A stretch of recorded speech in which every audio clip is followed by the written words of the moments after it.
Bonjour, je suis chargée de plaidoyer à Plan International France. Le plaidoyer vise à influencer les décideurs et décideuses politiques en utilisant différents leviers.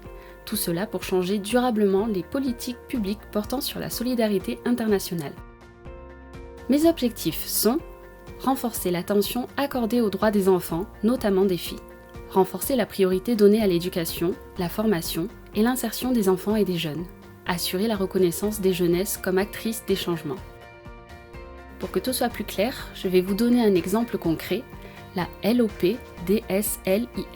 Pour résumer, c'est la loi définissant les grands principes des politiques de solidarité internationale de la France. Toutes les actions françaises en matière d'aide au développement et d'aide humanitaire doivent donc s'inscrire dans le périmètre de cette loi. Pour cette loi-ci, il y a eu le dépôt et la présentation du projet de loi par le ministre des Affaires étrangères, son examen à l'Assemblée nationale, puis au Sénat. Enfin, une commission mélangeant des députés, sénateurs et sénatrices a eu lieu pour trancher sur les désaccords. Puis, la loi a été promulguée. À certaines étapes, nous rencontrons les décideurs et décideuses pour tenter d'influencer le texte de loi. Chez Plan International France, notre plaidoyer repose sur plusieurs principes essentiels. Nous agissons dans des alliances avec d'autres ONG rassemblées selon nos centres d'intérêt.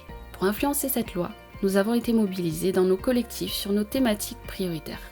Notre plaidoyer est fondé sur les preuves.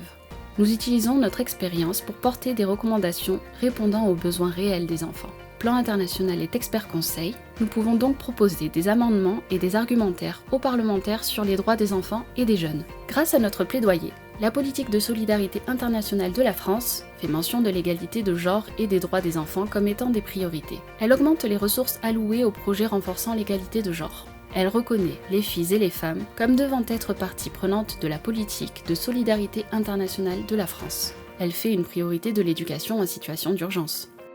Désormais, mon travail est de veiller à ce que la France tienne ses engagements et que les enfants puissent jouir de leurs droits.